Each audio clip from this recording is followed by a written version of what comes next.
Գյուրջան Կասկադ, հասանելի բնակարաններ 65 ամիս մարման ժամկետով։ Ներկայացնեք մասնավորապես արդյոք տեղեկություններ հայտնել են ձեզ, որն է եղել պատճառը։ Դե ես ասում եմ, որ իրենք հարցնում էին, ինչ է եղել, ինչ է պատահել։ Ես հիմա կասեմ մի բան։ Ուրեմն զբոսանքի ժամանակ երգել են դատապարտյալները տարբեր երգեր։ Ինչ որ մեկը երգել է Դոլյա Վարավսկայա։ Ու դրանից հետո, երբ որ հենց դրանից հետո է եղել այս ամեն ինչը, այդ սպեցնազը, որը իրենց խփում էր, ասում էր դուք պետք է երգեք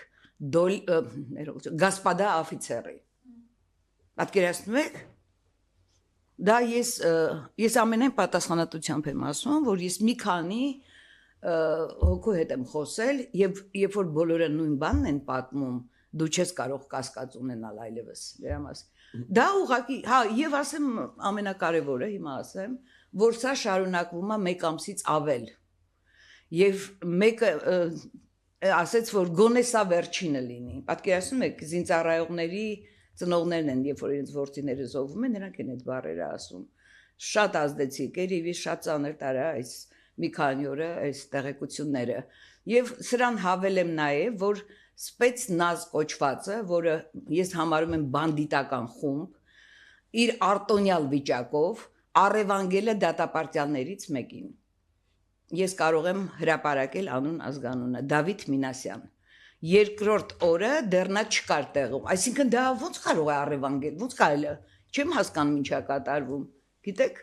Իսկ հիմա նա որտեղ է։ Ես չգիտեմ։ Ես սա հայտարար ասում եմ, որպեսզի մարդիկ հավաքեն այդ տեղեկությունները, ճշտեն այդ ամեն ինչը եւ այսինչ արտոնյալ վիճակ է։ Ես գիտեք ինչ, ես աշխատել եմ Միջին Ասիայում, Human Rights Watch-ի գրասենյակում եւ այնտեղ դա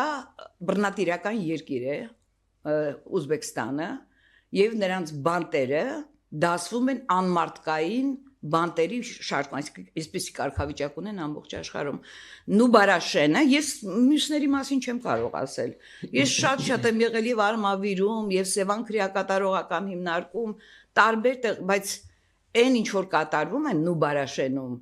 տարիներ շարունակ, փաստորեն սա այսպես մի ապահով տեղ է եւ ինձ շատ էր ապշեցրել նախարարի պնդումները, որ իրավաչափ ուժ է կիրառվել, հասկանում եք, այսպես կանգնած դու ինչ գիտես, քննություն չեք նշանակել, դու գոնե համոզվելու համար դու կարող ես հետաքրքրվել, ուղարկել քո նախարարությունից մարդիկ, որ պարոնակ մարդիկ են, չէ՞ այնտեղ, առանց այդ էլ բազմաթիվ հիվանդություններով 20 տարուց ավել այդ դատապարտյալները մինչև 30 տարի այնտեղ մարդիկ կան, դուք ո՞նց կարող եք իրանց հետ տենց վարվել։ Տիկին Ալեքսանյան, մի հստակեցնող հարց, դատապարտյալներից մեկը ձեզ տեղեկություն է փոխանցել, որ առևանգել են այլ դատապարտյալի հարազատներից ինձ այդպիսի տեղեկություն են փոխանցել։ Ես ասում եմ, որ ճշտեն եւ անուն ազգանունն են ինձ ասել։ Շնորհակալություն, այո, իհարկե, խնդրում։